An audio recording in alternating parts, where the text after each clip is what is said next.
So my name is Janet Schmidt, and I am the chair of the Canadian fundraising group.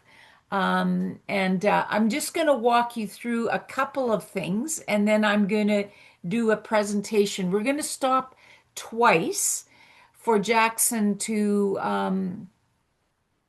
give us first of all an update with the family, and then later on for just a Q&A in terms of whatever questions you folks have.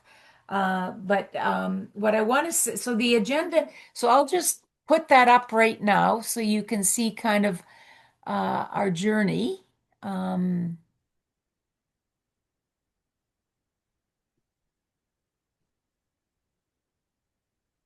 Sorry, I'm just needing to,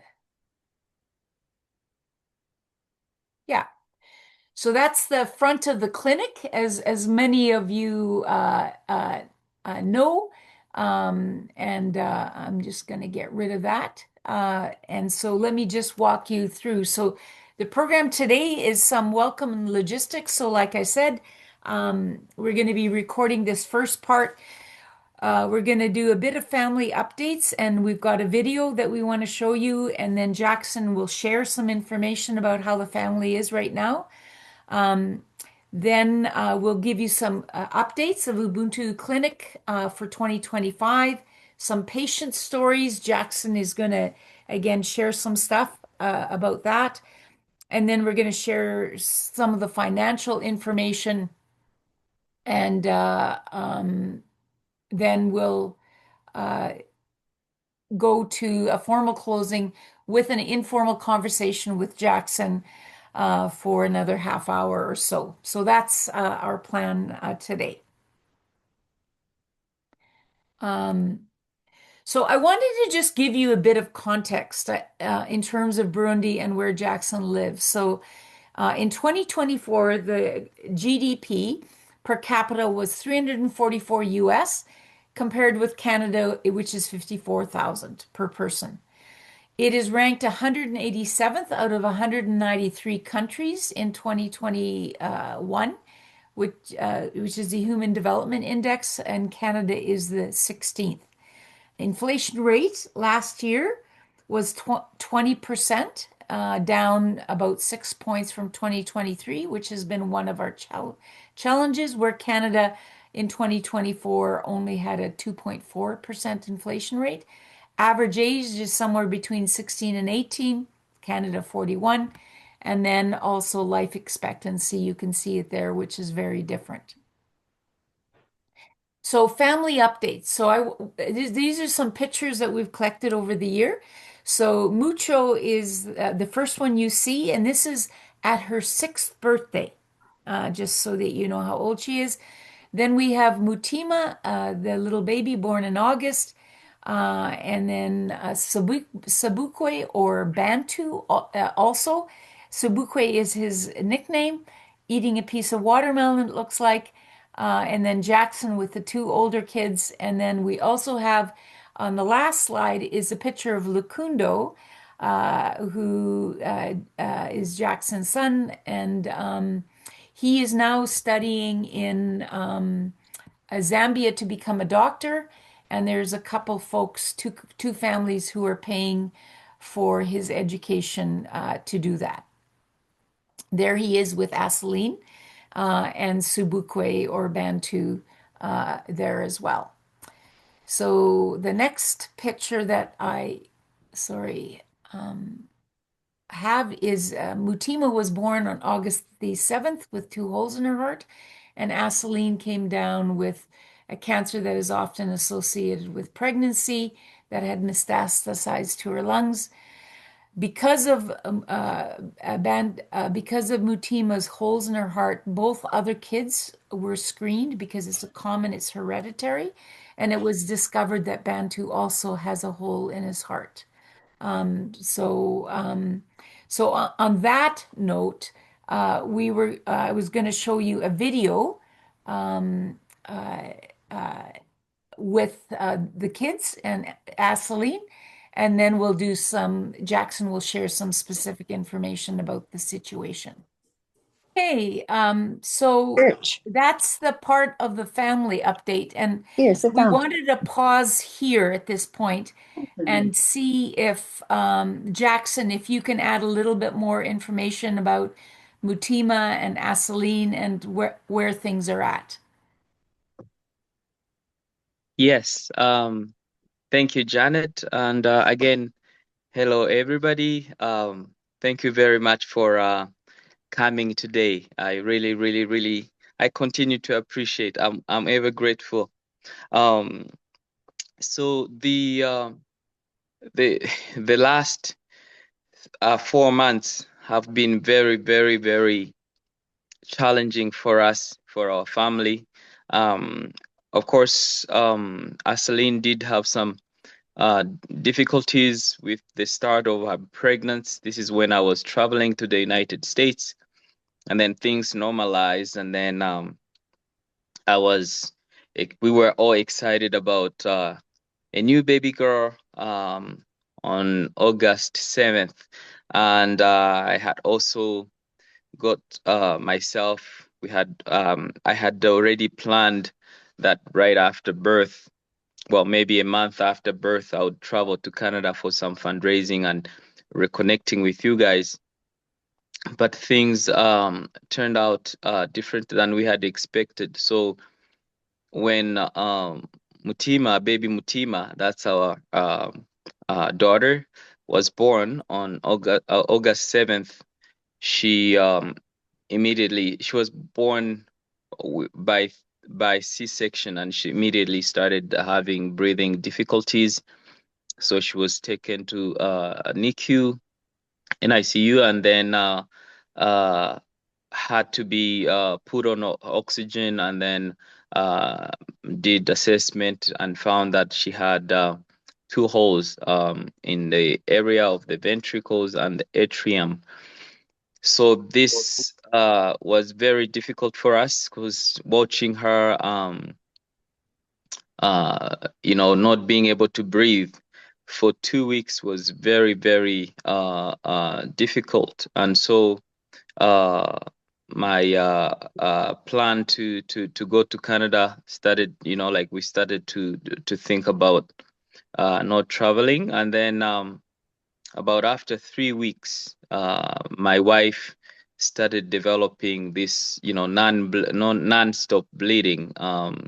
She would like bleed, like blood couldn't stop, and we went to different hospitals, about four hospitals, and eventually uh, they confirmed that she was having a uterus cancer. And this was like my world was shattered. Our world was shattered. We felt so vulnerable. Of course, baby Mutima was sick. weren't too sure what to do, and then Asaline got really sick, and of course we have other patients that we take care of and other projects that we deal with. So uh, we felt like the world was shattering on us, and I personally felt very vulnerable because I uh, I I I felt like I didn't have enough support as a caretaker or a caregiver, sorry, and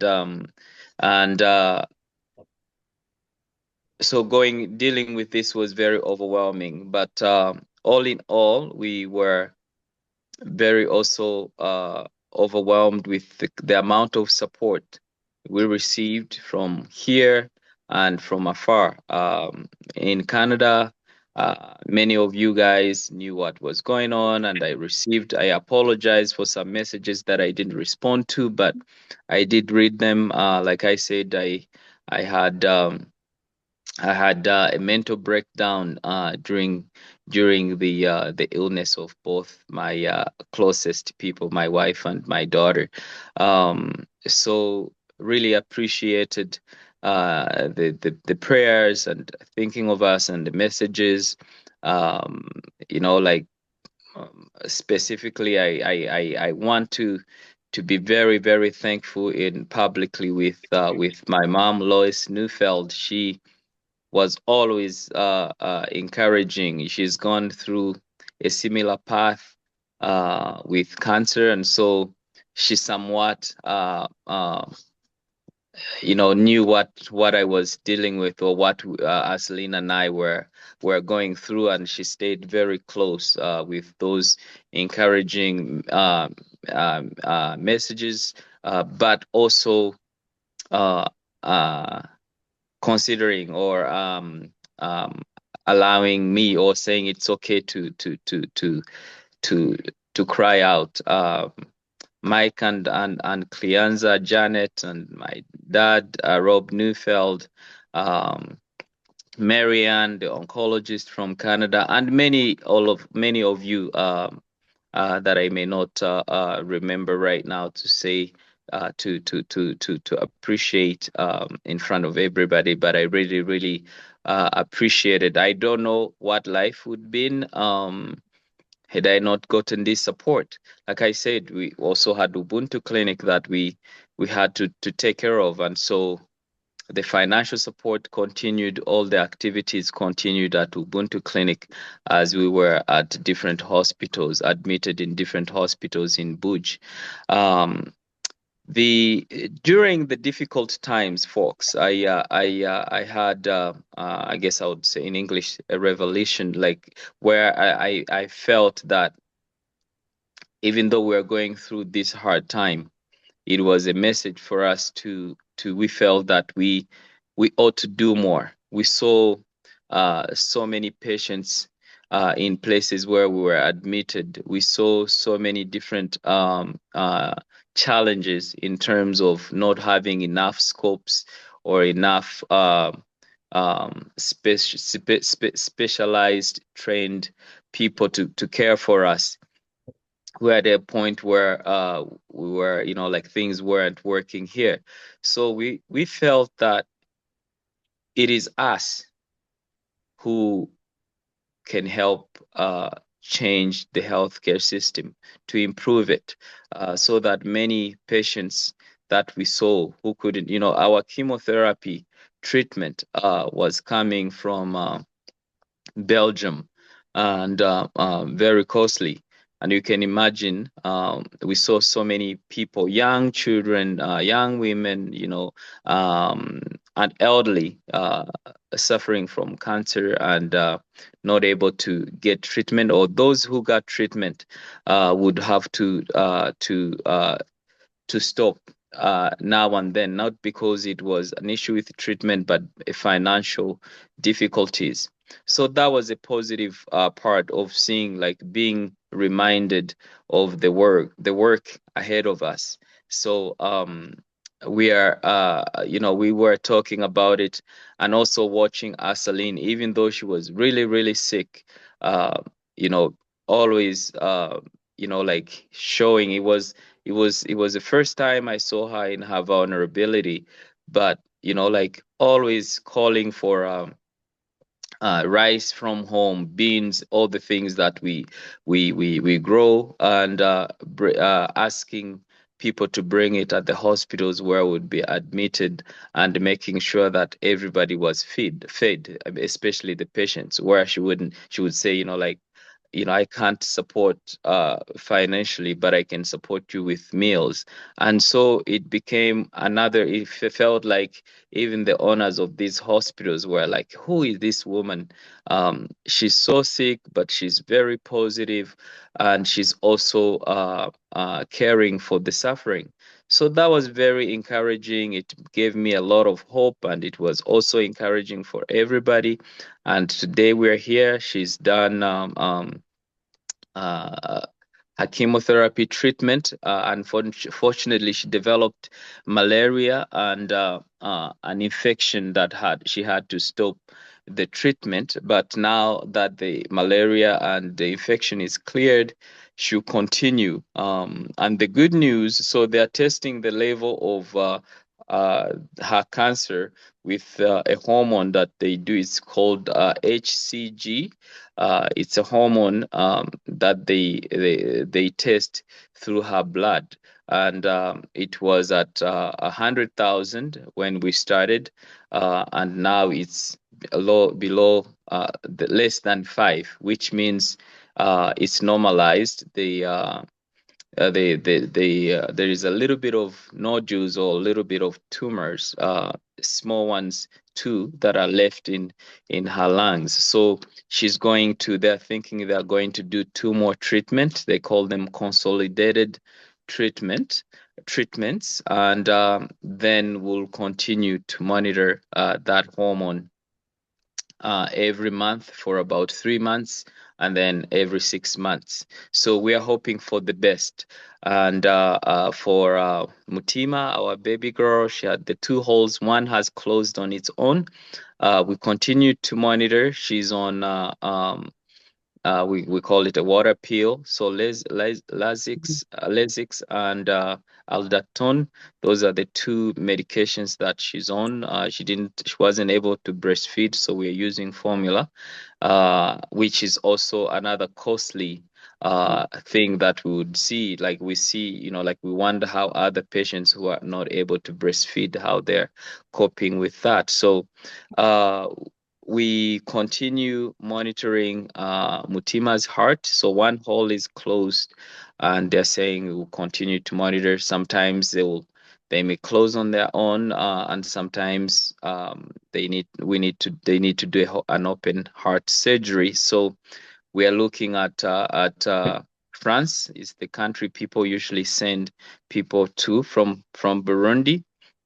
But we're going to also start looking for her Canadian citizenship papers, just in case France doesn't work. Maybe in the future, look at bringing her to Canada since I'm a Canadian citizen. Yeah, so that's the family update here. Aseline, generally the general health, her health looks good. She's back on, regular activities, of course, taking it easy because she's very, very tired from chemo and all the blood transfusions and stuff. And I am doing well. Back on my feet. We've had some good rain. We are planting maize. So life is moving on. But to be honest, it was rough the last few months. So thank you very much for all those who walked this path with us.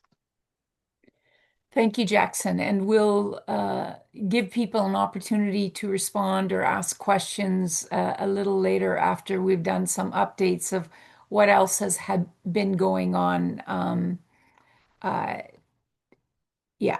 So, so we'll go back to uh, the what we wanted to share with you folks. Um, so I want to show you Ubuntu Clinic on this side.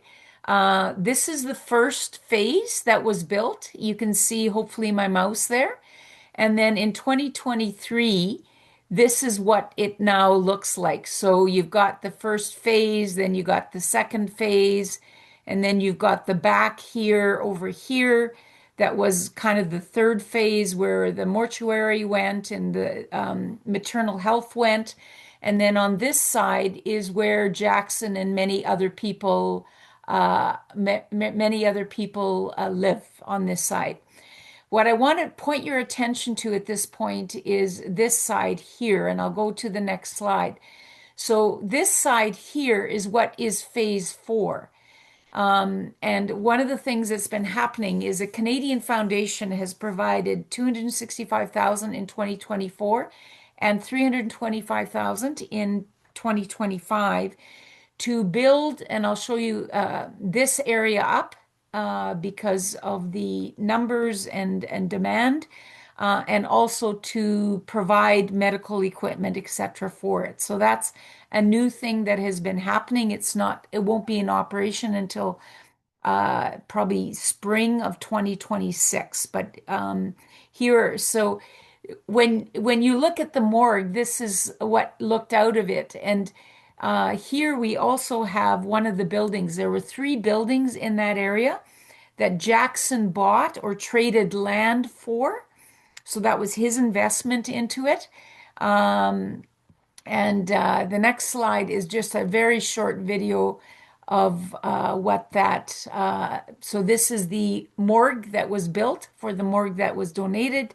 And then this is just that you can see the construction.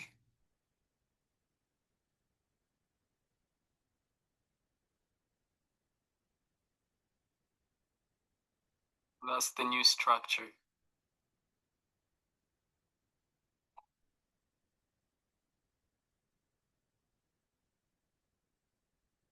All right, so these are some of the building structures. The new spaces, this is some of the work that was going on, a maternity ward. And this is the old maternity ward for folks for over 300 births a month. There's only 3 to 4 beds there. So it'll have a maternity ward, a day clinic, an NICU, a second operating room for what's considered clean surgeries or not infections, a new larger morgue because there's another morgue that will be coming in because they've had to double up bodies so often, two post-operation rooms, some doctor's office, nursing stations, plus some private rooms. So, like I said, this is the old maternity health.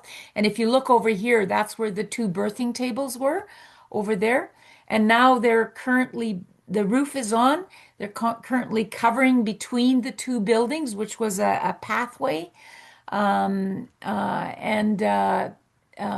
that's one of the big things that happened in 2025 and got somewhat delayed because of everything that was happening. But everything is moving forward. The other thing that happened in 2025, last year we shared with you that one of the urgent requests from Jackson was an oxygen production plant. So two donors came forward, and the plant was ordered in May, built, and then shipped in October. So hopefully they're getting it soon. It was built in, I believe, Saudi Arabia or somewhere like that. I forget. Jackson can correct me later. And the cost was about 210,000 Canadian. So this is the plant fixed. It's coming in a whatever those things are called, and that's the whole plant is there. And the need was because every week or more, Jackson or somebody from Ubuntu Clinic would have to drive an hour or so into Bujumbura, get it filled, return it.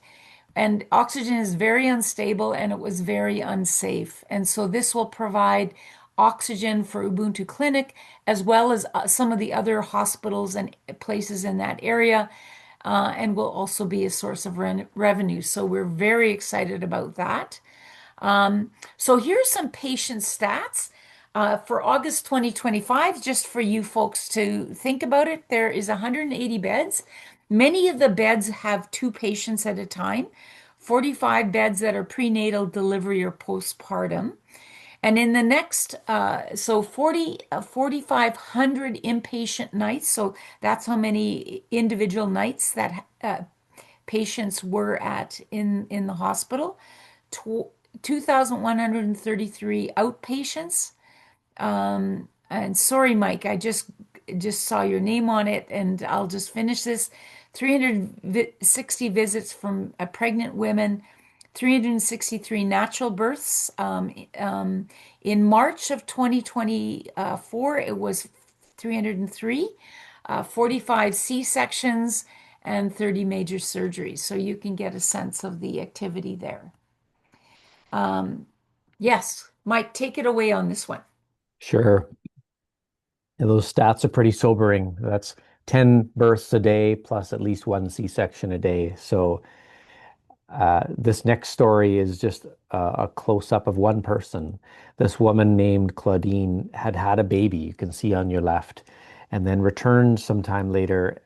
She was having discoloration of a hand, which turned out to be gangrene. It's a serious post-infection. And then on the right, you can see that doctors were forced to amputate really to save her life and to preserve her life. She's a mother of several children. So kind of an up close shot. It's not just a maybe a standard easy delivery for every woman. There's these other complications, and the clinic is there to really provide that care. So, Jackson, we had asked you maybe there's a couple more stories, up close patient stories that you wanted to tell, and so feel free to share with us. Yeah, thanks, Mike. I think this is the most difficult one this afternoon. My wife and I were talking about, I had, of course, she knows that we had the event, and trying to choose from the stories that we have, which stories to share. And there's so many that it was just so difficult, but it was also a reminder of the achievement that your support, people's support and our work on the ground have gotten to. The one story that came to mind, or that we thought would share quickly amongst the many stories, was a story of a woman called Chantal. Now, Chantal was a school teacher with four amazing children, and she had a toothache, and they thought it was an easy thing because there was the tooth had a hole in it, and it was loose, so somebody extracted it from the community where she lived, and so the pain continued so much um, that people started to think that she was just pretending. She was in so much pain that it took so long that people thought she was just making things up. So she came to Ubuntu Clinic, and we did just her life assessment, and we realized she was really in so much pain and had developed infection. So we started treating. She was admitted, and we were treating the infection. We quickly realized it was meningitis, and so this was very hard for her. Of course, she's lost her job because here in Burundi, if you are there sick for a long time, you get replaced, and so the meningitis, as we were treating it, there was also mental issues and urinary tract infection, and all those things sort of were clamped on her. Um, so she got really, really, really sick while she was on antibiotics, and we transferred her to Bujumbura, where she would be in intensive care unit. But they left, and then on that same day they came back. So she said they didn't have any financial means to be able to continue in Buj, and also that she felt she was feeling better even though she was very sick with the support that the staff gave her, my wife, and she felt she was like, I'm just going to die here peacefully. So that was very tough for us that actually my wife had to take turns, my wife and her brother, who is also a nurse at Ubuntu Clinic, to be there at the hospital where she was transferred to provide support, but also to provide the financial support from the money you guys send for operations. And so eventually Chantal felt really better, and she was going through mental illnesses, and so we were able to get someone a clinical psychologist to even provide support after being discharged. So our support doesn't just end at Ubuntu Clinic, it goes beyond to places where we transfer our patients, because if we transfer them, many of them don't have the finances to be able to take care of themselves. So we accompany them financially, and then also when they need our help from home, we also provide that support. So yeah, for the sake of time, I guess I'll leave that, and many other stories we'll find ways to share with our monthly updates. Yeah. Thank you, Jackson. Um, Mhm. all right, let's go back to a couple more things that happened in 2025 that we wanted to share with you. So, some of you might have followed that Jackson was invited to speak, was the keynote speaker actually at a conference organized by the Center of Genocide and Human Rights Research in Africa and the Diaspora at Northeastern Illinois University in Chicago. He asked me to accompany him, so I was there too. We're hoping to get a hold of that speech and put it online and share that with you. It's called, and it was, he spoke about using Ubuntu for healing and transformation. And they are a group of people who do some of the genocide work in Burundi, some of often called the forgotten genocide. And it's a group that accidentally ran into Jackson or heard about Jackson, and now they have an ongoing relationship with him, including sending students there. In May of 2025, Jackson was also a guest speaker at the Food for the Hungry International Federation Voices of Community Conference, Elders Council meeting in Ndola, Zambia. And Jackson spoke about how B-Day, and B-Day is the not-for-profit umbrella for Ubuntu Clinic, as well as the agricultural project, as well as the school that was given to him to run. And those are separate kind of things that are happening. And that title was Using the Ubuntu Spirit in Development. Then in September, and the reason why we had agreed on the September date was that uh, he had planned the trip around the 20th anniversary of the MBCI graduating class that he was in.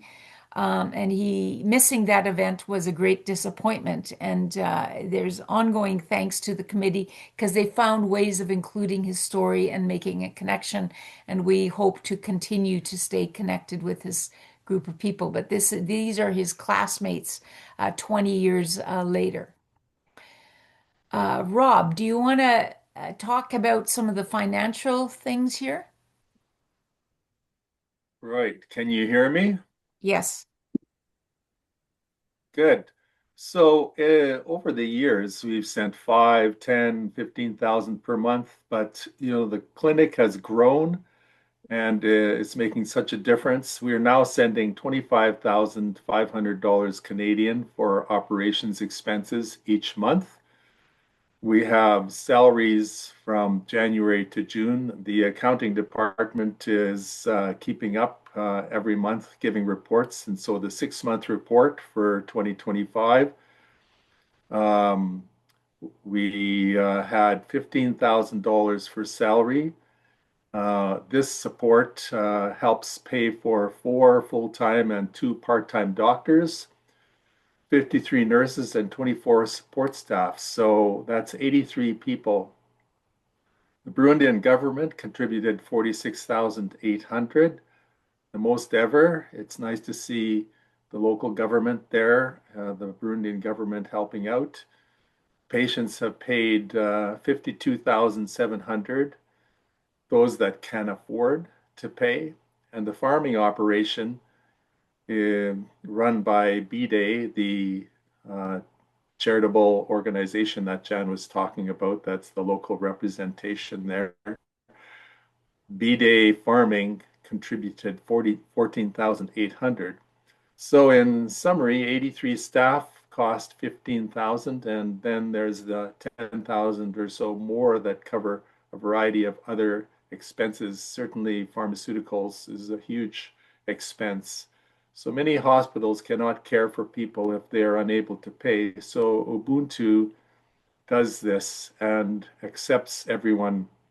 I'd just like to say also that in the little speech that we heard in Kirundi that Aseline shared, she used the word in Kirundi that says Turi Kumwe, which means we are together. And certainly this help from Canada and the local work that the team is doing over there shows a huge cooperation for which we are very thankful for. Thank you, Rob. Every year I ask Jackson, what are the challenges and how are they shifting? And this year, again, every year this situation on the ground changes. So the clinic, Ubuntu Clinic, is in the Rusizi River Valley, which is between Eastern Congo and the Burundi Mountains. It's literally about 3 to 5 kilometers away from Eastern Congo. So the population, because it's a flat plain in a very mountainous country, is growing rapidly, but also because there has been many refugees who've come from Eastern Congo for protection. So the war in Eastern Congo continues in spite of uh, the peace treaty that Trump apparently signed between Rwanda and Congo. In fact, there was another agreement that was made this Friday.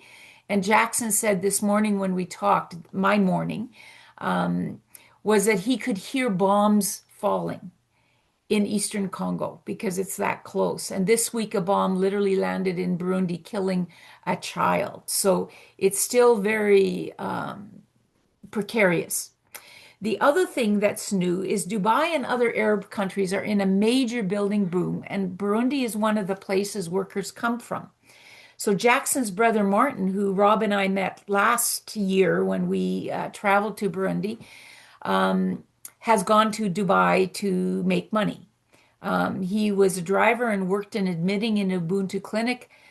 Jackson shared with me that they've lost 3 nurses and 1 lab tech to do construction work in Dubai so that they could make more money and send it home. So there's this constant tension. The border remains closed between Rwanda and Burundi. That's been going on for about a year or so, which has added to challenges as Rwanda has purchased a lot of Jackson or B-Day's ag products, as well as provided goods that are now difficult or impossible to source or much more expensive because the border is closed. And a recent thing that just happened about 6 weeks ago, the banks are limiting the amount of US dollars that they can take out at any given time. So we now need to send the money earlier so that they can take it out in pockets so they can actually meet the salary requirements. And this we've reported on before this, but diesel and gas frequently are unavailable. Because they're connected with Ubuntu Clinic, they often get, when gases and diesel is available, first dibs on it. But part of the reason is that these products used to be purchased from Eastern Congo, and that is now that things are now not moving. So every year there are new challenges for the folks there to solve. The other thing is many times informally, if you folks see me, you ask me who else is helping this project as it continues to grow. So this year, there's a couple groups. The Gould Family Foundation, which have recently found Jackson, were traveling in the area and stopped by. And they are looking to partner on equipment things potentially. And they just offered kind of the first, we'll give you 45 mattresses because mattresses are often in great demand. When Jackson was in Chicago, he met with a person who's connected to a private family foundation, and they're now giving him money to drill and cap boreholes for water for both the ag side and the Ubuntu side. And The water or rain is actually not bad in Burundi, but because of the increasing demands, there is more and more required. So they have provided some money. And the Christian Service International arm of the Church of God in Christ Mennonite, which is based out of the US, but also has some congregations here in Manitoba, they continue to support Ubuntu Clinic. They have been a huge supporter. They paid for the ambulance and many other things along the way. And this year they are buying pumps for the wells that are being drilled. So we're very grateful for these other folks that come alongside Jackson. They're not part of what we do here in Canada, but they are supporting in additional ways. I want to say one of the big things that Jackson talks a fair bit about to us about how the pharmaceutical costs keep on going up. So pharmacy costs continue to go up. Uh, in 2022, pharmacy costs were 124,800. And in 2024, that number rose to 100, over 180,000. This year, we're expecting it to probably even be more. And just so you can appreciate it, pharmacy still costs the same amount in Burundi as it does here, but transport is more difficult and challenging there.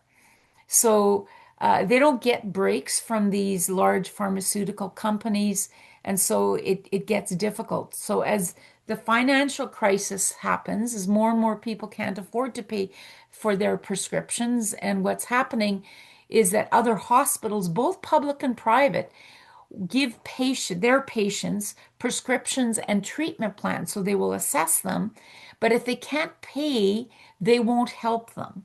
So people from all over Burundi find their way to Ubuntu Clinic, partly because Ubuntu Clinic says we will not turn people away if they can't pay. Now, that's with some limitations, but they do what they can. So that just is a constant challenge. Everybody, when they get admitted, is screened for their ability to pay, and they are still looked after. Mike, over to you. All right. Well, we're giving you all quite a bit of information. We're almost done, but again, important information about, I think, the challenges that it just takes to help people in Burundi. And so all those new buildings you saw being built, when I see that, that's a number of buildings. We call that phase 4.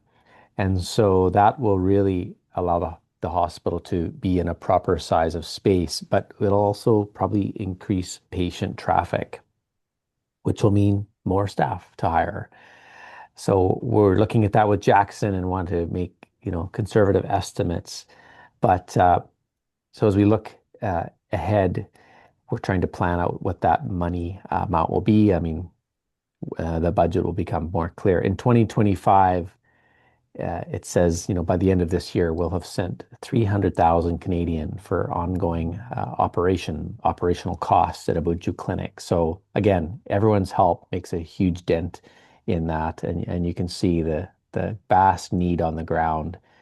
This is just a bit of a drop in the ocean in a country with great need. So your continued support is really valuable, and it just is a really bright light in Jackson's area. So as we look ahead to 2026, there's a few needs. If you're someone who wants to invest or invite others, these would be good numbers to jot down. So there's need for solar power. The sun always shines in Burundi, and that can be captured. So a solar inverter for this new phase of buildings, about $10,000. And then the batteries to power it, 19,000. More lab equipment, 63,000, and a digital printer for their X-ray, 40,000. Important sort of pieces of the overall operation. And so as we look at Jackson there relaxing on a chair, he's ready to travel to Canada when he can. So in 2026, if we can make it happen, we'd love to bring him. And our basic pattern is, every 2 years we'd like to bring him. It really helps us and others to get to know him. And then every other year, we'd love one of us to go. So Rob, Jan have gone. Myself and my wife would like to plan to go. But again, some of you could make an arrangement. You could talk to Jackson or talk to us, and we'd love to sort of help pave the way for you to go see this all for yourself and get a bit more involved. Um, and so just a small group of us is involved, giving Jackson some advice and coordinating some fundraising. So there's our pictures there. I think we want you to note that we'd like to grow this committee. A couple of the members are quite busy and can't make regular contributions. So again, we'd love help with people that can do almost anything, whether it's keeping track of the budget or helping us send letters and emails. Uh, Growing this team for the long haul would be a huge need for our group. And go ahead, Rob.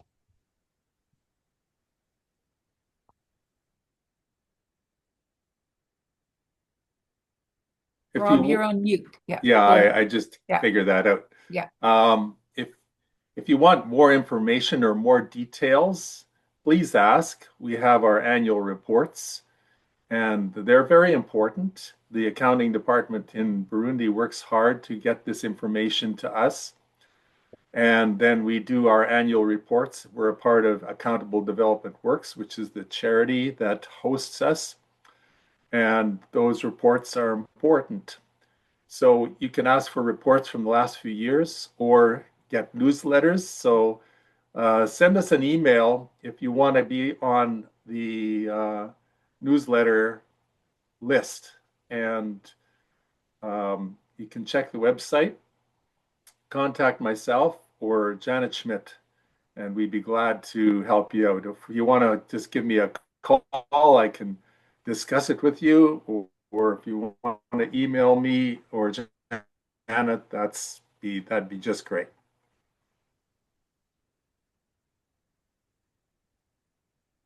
And again, with all of that, we love to let people know how they can give to give you that opportunity. So it is all on the website, but just to summarize it here, you could send a check to the address in Winnipeg. Again, it's on the website.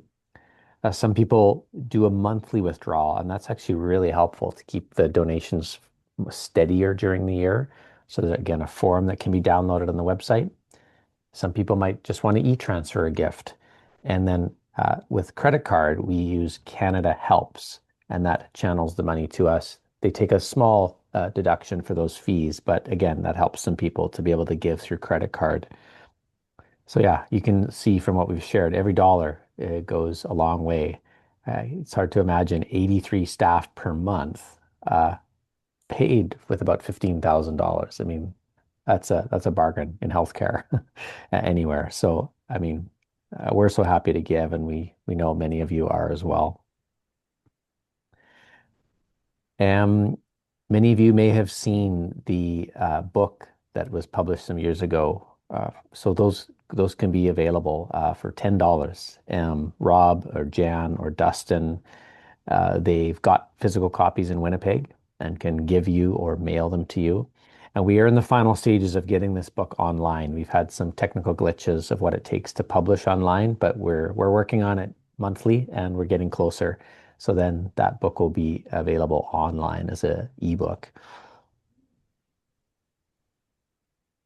Um, so in our program, this is where we want to really just thank you for coming. You've been all patiently in the background. I'm sure your questions are brimming, and that's what we'd actually like to do now. So that the formal part of us presenting is over,